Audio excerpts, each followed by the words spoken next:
University campus ki ne message na ado asida boot lay se the su boot lay moi se hana ko hana covid 19 ki test wai ne ba na loi lon re ba amta test out re na so hojik se China ki like covid case am thi hengat le na se ado hengat pai se like almost India ki news channel de to news channel me am se accurate oi se yaw mo information se do yam kana accurate oi do se yaw like I'm exaggerating to ba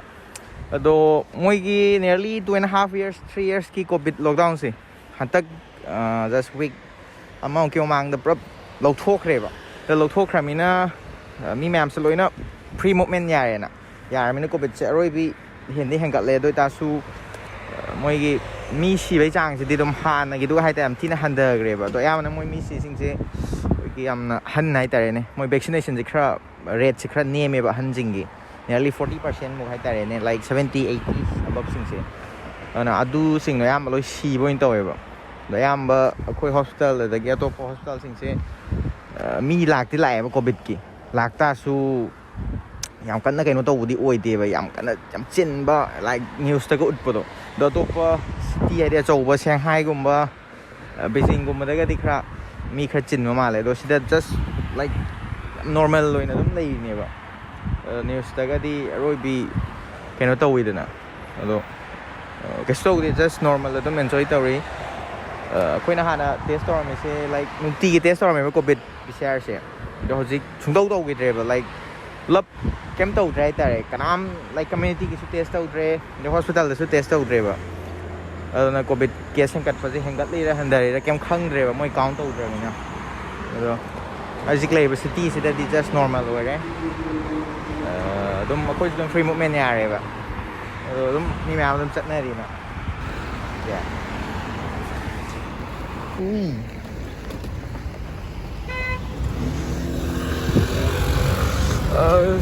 nghe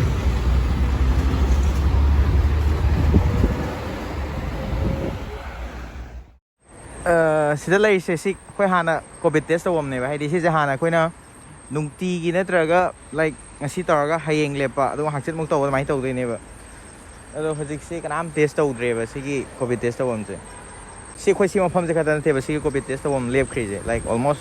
everywhere loi lep khre da khoi si ma mang da hospital lei ba se mi yam kan na chin bo di oi de do case ti dum hengal le do yam kan na chin bo di oi dre ba ado news ta utli ba mayam du hai ga di yam thi na exaggerate to gre hai di news ta di chang ba ya dre ba covid case China gi like 200 million hengal le kho le like adu ma du di jam men exaggerating to ne ba sum yeng ba wai da ba na news do siang mai di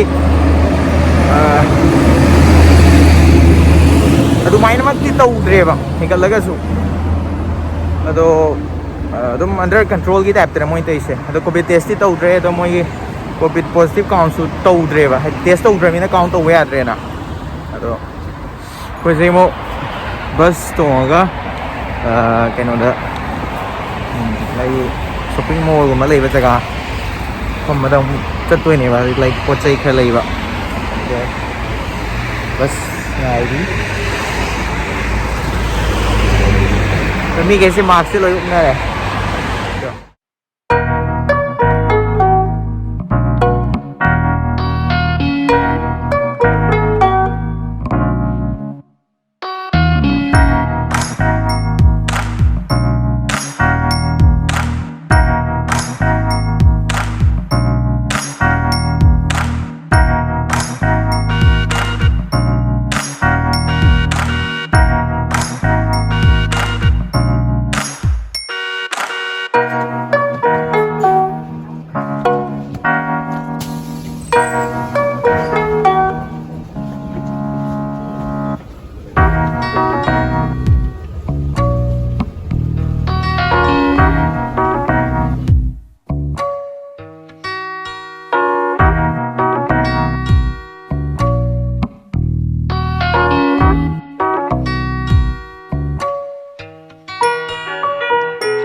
public transport ki ri kem ta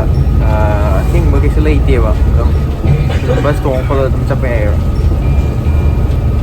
taxi nung lối service lối tàu ấy like cái train nung rồi nè kiểm ta thêm một cái mấy triệu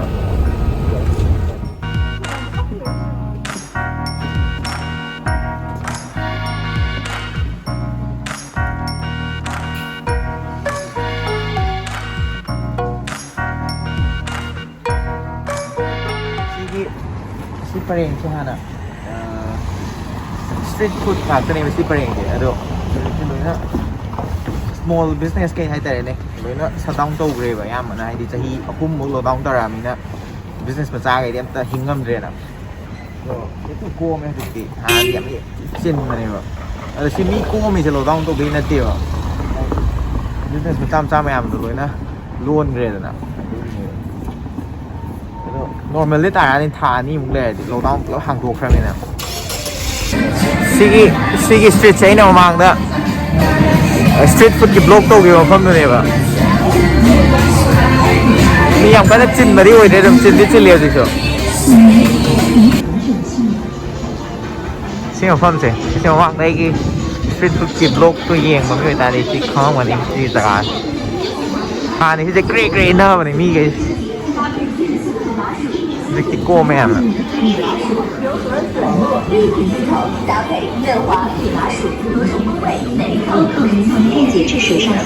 mua của mà đúng là đi đâu normal là đúng oi business là hàng tụng này vậy ở CC just one meter này có mang đi kèm ta hàng đều lắm đồ đau tủ với dịch đi hàng đi hàng này at least 1-2 months mungkin matong na develop normal or any mo china cái sige no ni dai di sahi ani ho mo lo dong to slag bagi mo je wana ba to na lockdown to ba ka na dre na lo hang tu ga dum virus sige ka ta sum adapt tong na bo na ko ko india ga ta was mai na india ai sum adapt to re na ko de dum the mai mo se adapt tong na ba to re ba like lockdown to ga share to ga isolate to na ko na re ba SNM này SNM trong gì winter sales cả yên nào ạ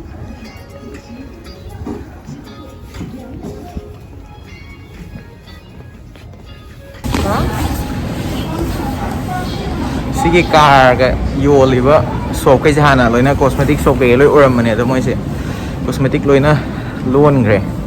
car rồi nhiều lắm rồi thế đó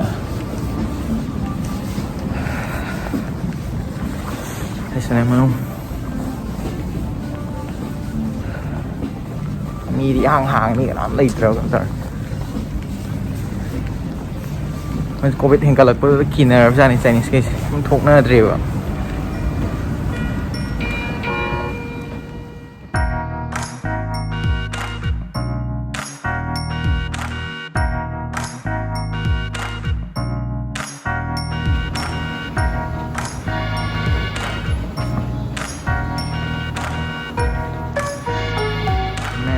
section sales store sales center yên gì kìa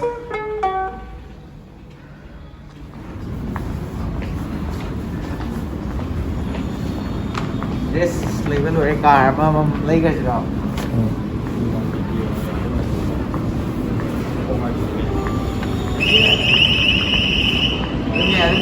lo mỗi khổ cái này hàng và làm cái lên xí lắm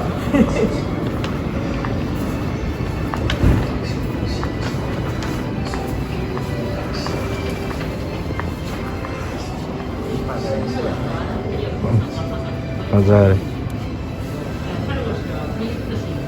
con car nó hiền này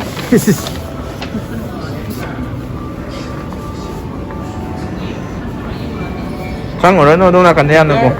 Winter sales cái tàu mẹ hay xem đi xem đâu.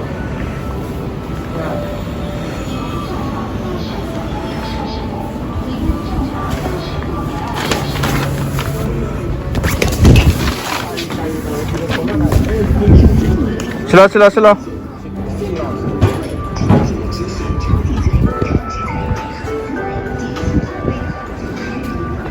เสียงฟังว่าจะตีหน่วยเป็นยังไงอร่อยไปจินแล้วก็สิตี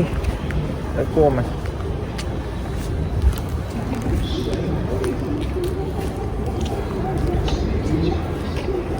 เล็กใช่ไอซ์ฟังบ่อยตัวชิงเล็กไปฟังเด้อตำรวจคุยกี่ซีเนียร์แต่กี่แค่ดิมิสเตอร์นี่ไปฟังสิ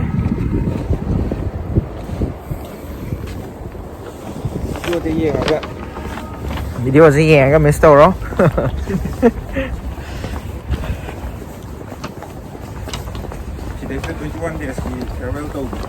เลย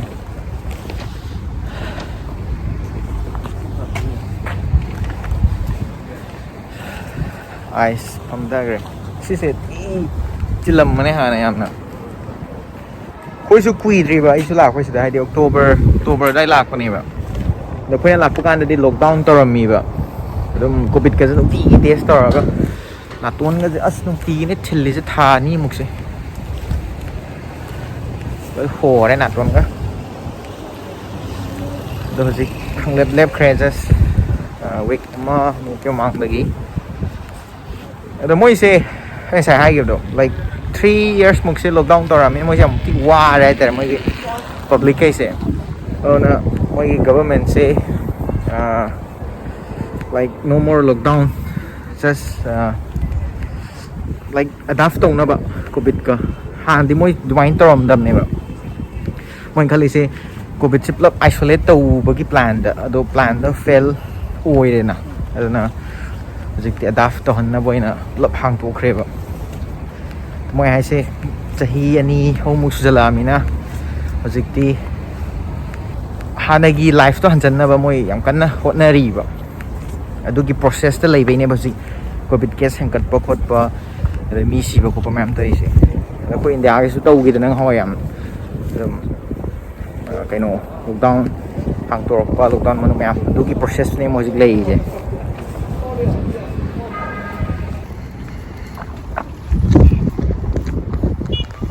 xem thì nó mày nó xem rất là gần thì sẽ mà thật là chiên mèo này rồi dịch thì chiên mèo của thơ như thế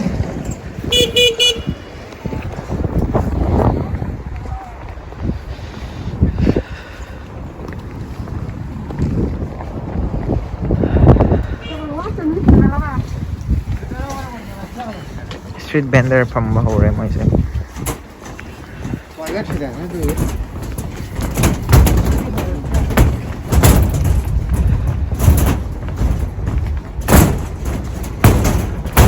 Sige pareng se hana loi na soft loi ler mane mse je. Ade si moi soft lo li se. Khoi gi lockdown sum tong man na